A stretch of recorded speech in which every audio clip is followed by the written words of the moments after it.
Caros amigos, companheiros, nós que estamos aí, né, nesta jornada, nesta caminhada, nesta busca constante de melhoramento.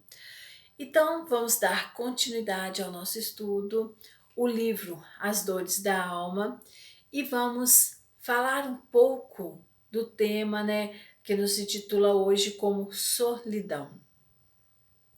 Declarar de modo geral que o divórcio é sempre errado é tão incorreto quanto assegurar que está sempre certo. Sofremos de solidão toda vez que desprezamos as inerentes vocações e naturais tendências de nossa alma.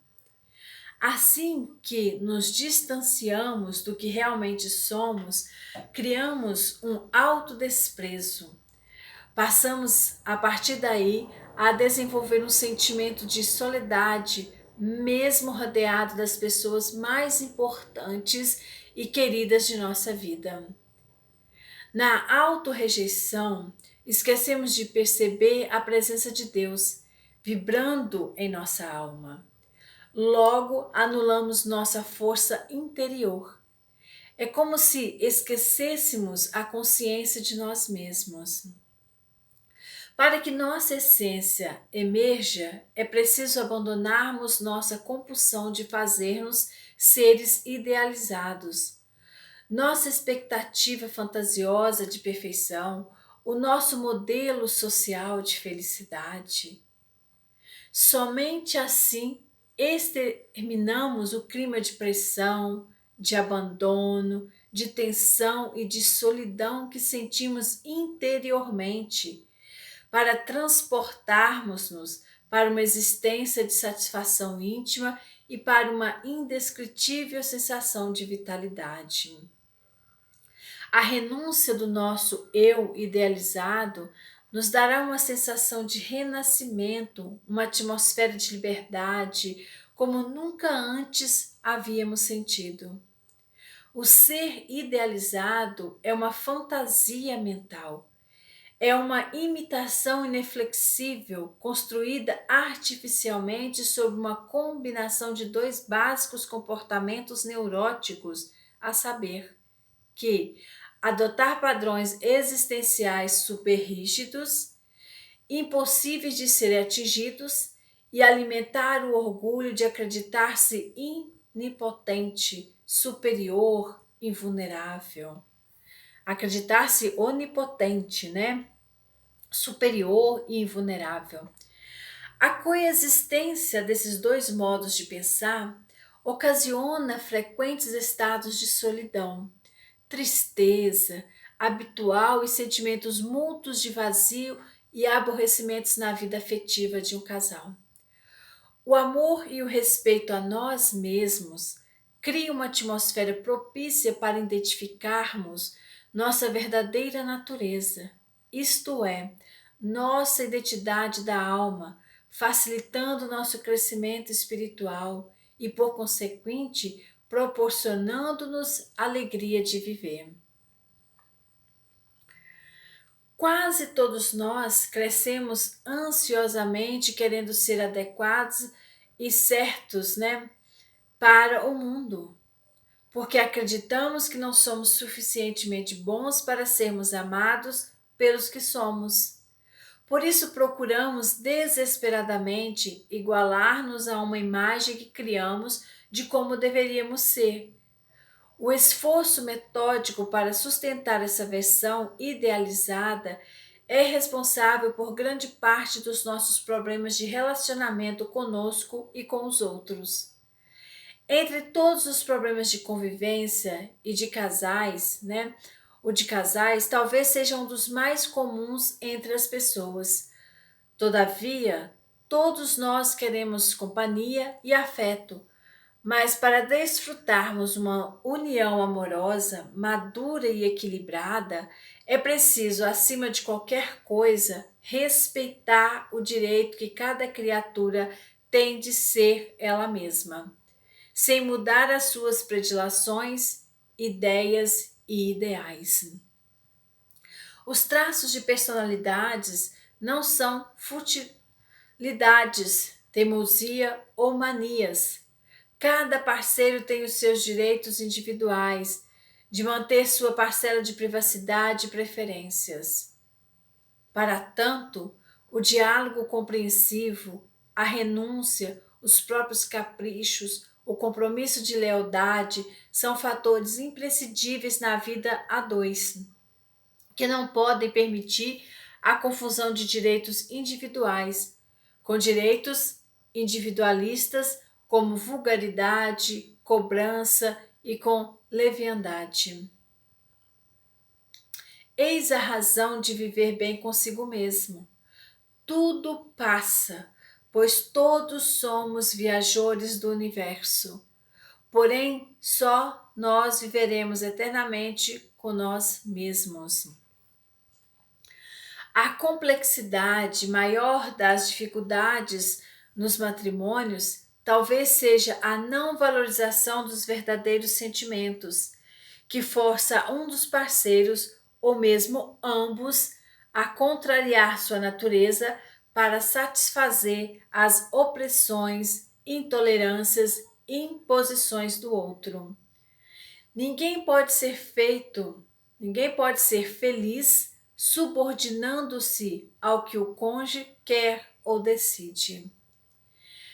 A indissolubilidade absoluta do casamento é uma lei humana muito contrária à da natureza, mas o homem pode modificar suas leis, só as da natureza são imutáveis. Declarar de modo geral que o divórcio é sempre errado é tão incorreto quanto assegurar que está sempre certo. Em algumas circunstâncias, a separação é um subterfúgio para uma saída fácil ou um pretexto com que alguém procura esquivar-se das responsabilidades unicamente. Há uniões em que o divórcio é compreensível e razoável, porque a decisão de casar foi tomada sem maturidade, porque são diversos os equívocos e os desencontros humanos. Em outros casos, há anos de atitudes de desrespeito e maus tratos, aos que impedem o desenvolvimento do outro. São variadas as necessidades da alma humana e muitas vezes é melhor que os parceiros se decidem pela separação a permanecerem juntos, fazendo da união conjugal uma hipocrisia. Em todas as atitudes e acontecimentos da vida, somente a própria consciência do indivíduo pode fazer o auto-julgamento e decidir sobre suas carências e dificuldades da vida a dois. Todos os livros sacros da humanidade têm como máxima ou mandamento o amor. A base de todos os compromissos é o amor. O amor enriquece mutuamente as pessoas e é responsável pela riqueza do seu mundo interior. A estrutura do verdadeiro ensino religioso nos deve unir amorosamente uns aos outros e não nos manter unidos pela intimidação, pelo medo do futuro ou pelas convenções sociais. O ensino espírita, propagado pelo Livro dos Espíritos, nos faz redescobrir o sentimento da religiosidade, inato em cada criatura de Deus. Religiosidade é o que possuía Allan Kardec em abundância, pois enxergava os fatos da vida com os olhos da alma. Quer dizer, ia além dos recursos físicos, usando os sentidos da transcendência a fim de encontrar a verdade escondida atrás dos aspectos exteriores. O eminente professor Rivail entendia que o verdadeiro sentido da religião deve consistir na busca da liberdade, no culto da verdade e na clara distinção entre o temporal, passageiro e o real e o permanente. Estar com alguém por temor religioso é diferente de estar com alguém por amor. Somente o amor tem significado perante a divina providência. Lembremos-nos de que a solidão aparece quando negamos nossos sentimentos e ignoramos nossas experiências interiores. Essa forma comportamental tende a fazer-nos ver as coisas do jeito como queremos ver, ou seja, como nos é conveniente, em vez de vê-las como realmente são. Assim é que distorcemos nossa realidade. Não rejeitemos o que de fato sentimos. Isso não quer dizer viver com liberdade indiscriminada e sem controle, mas sim reconhecer o devido lugar que corresponda aos nossos sentimentos, sem ignorá-los, nem tampouco deixá-los de ser donos da nossa vida. Se devemos permanecer ou não ao lado de alguém, é decisão que se deva tomar com espontaneidade, harmonia e liberdade, sem mesclas de medo ou imposições. Ouçamos com os ouvidos internos, pois ninguém pode assimilar bem uma experiência que não provenha de sua própria orientação interior. Segundo Pascal, o grande pensador científico filosófico, do século XVII, diz o seguinte: a verdadeira natureza do homem, seu verdadeiro bem, sua verdadeira virtude é a verdadeira religião, e a verdadeira religião são coisas cujo conhecimento é inseparável. Eu venho dizer que a verdadeira natureza do homem, seu verdadeiro bem, sua verdadeira virtude e a verdadeira religião são coisas cujo conhecimento é inseparável. Nem sempre a solidão pode ser encarada como dor ou insânia. É, em muitas ocasiões, períodos de preparação, tempos de crescimento, convites da vida ao amadurecimento. De acordo com o pensamento de Pascal, o âmago do ser está intimamente ligado ao bem, à virtude e à religião. É justamente nas épocas da solidão que conseguimos a motivação necessária para estabelecer a verdade sobre este fato. Na solidão é que encontramos sanidade para o nosso mundo interior, respostas seguras para os nossos caminhos incertos e nutrição vitalizante para os labores que enfrentamos em nossa viagem terrena. Nestes nossos apontamentos sobre a solidão, não estamos nos referindo à tristeza de estar só, mas sim necessariamente à quietude íntima, tão importante e saudável para que façamos um trabalho de autoconsciência, valorizando as nuances de nossa vida interior. Muitos indivíduos vivem dentro de um ciclo diário estafante. Realizam suas atividades num ambiente de competitividade, agitação, pressa e rivalidade, vivendo em constante tensão psicológica e, por consequência, alterando suas funções fisiológicas. Por viverem no estado de cansaço, de desgastes contínuos, não conseguem fazer uma real interação entre o meio ambiente e o seu mundo interno, o que ocasiona sérios problemas de convivência e inúmeros conflitos pessoais. Nem sempre é possível abandonarmos a vida alvoroçada, os ruídos, as músicas estridentes. Talvez seja até mesmo inviável, mas é perfeitamente realizável dedicarmos algum tempo à solidão, retirando-nos para momentos de reflexão.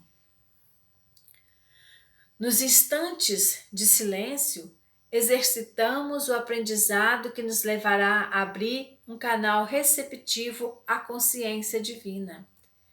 É nesse momento que ficamos cientes de que realmente não estamos sozinhos e que podemos entrar em contato com a voz da consciência. A voz de Deus, por assim dizer, começará a falar em nós. Inúmeras criaturas criam uma mente agitada por temerem que estão vazias. Pensam não haver nada dentro delas e que lhes dê proteção, apoio e segurança. Acreditam que são uma casca que precisa exclusivamente de sustentação exterior. Por isso continuam ocupando a casa mental ociosamente, obstruindo seu acesso à luz espiritual, né? Damos aí ideias, deixamos o nosso pensamento com coisas que não acrescentam, não têm utilidade alguma. A mente pode ser uma ajuda efetiva ou mesmo um obstáculo ferrenho na escolha da melhor direção para atingirmos o amadurecimento íntimo. A crença em nossa limitação é que faz com que restringamos nossa mente. Isso se agrava quando envolvemos-la no burburinho de vozes, no tumulto e na agitação do cotidiano, passando assim a não avaliarmos corretamente seu verdadeiro potencial. São muitos os caminhos de Deus, e a solidão pode ser um deles. E saindo foi, como costumava, para o Monte das Oliveiras, e também os seus discípulos o seguiram, né? É uma passagem relacionada a Jesus. Jesus Cristo constantemente se retirava para a intimidade que o silêncio proporcionava, pois entendia que a elevação da alma somente é possível na privacidade da solidão. O Cristo amoroso sabia que quando houvesse silêncio no coração e no intelecto, se estabeleciam as bases seguras da relação entre a criatura e o Criador, proporcionando a percepção de que somos unos com a vida e unos com todos os seres. Buscam, no retiro a tranquilidade que certos trabalhos reclamam. Isso não é retramento absoluto do egoísta. Esses não se insulam da sociedade, porquanto para ela trabalham. A espiritualidade maior entende que nos retiros de tranquilidade criamos uma sustentação interior que nos permite sintonizar com as leis divinas e com os valores reais da consciência cristã. Ouçamos com os ouvidos internos, pois ninguém pode assimilar bem uma experiência que não provenha de sua própria orientação interior.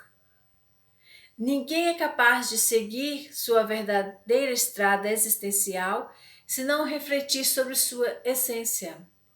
Não encontraremos o caminho de que verdadeiramente necessitamos se nós mesmos não o buscarmos, usando nossos inerentes recursos da alma para perceber as inarticularidades, orientações divinas em nós.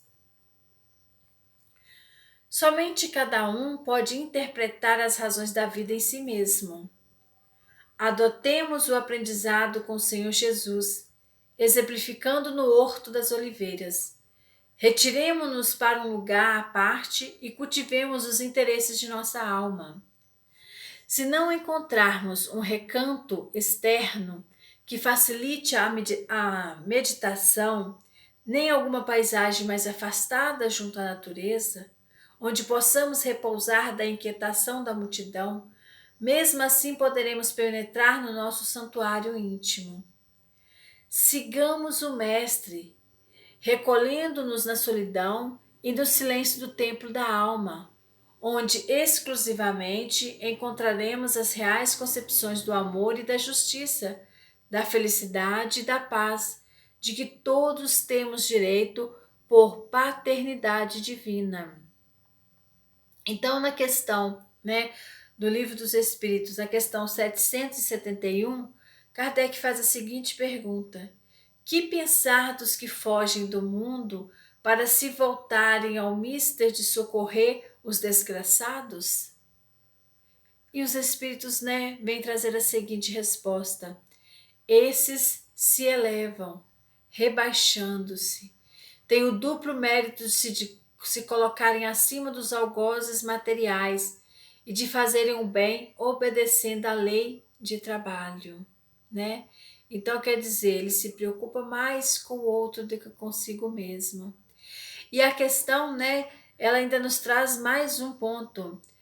E dos que buscam o retiro da tranquilidade que certos trabalhos reclamam, isso não é retraimento absoluto do egoísta.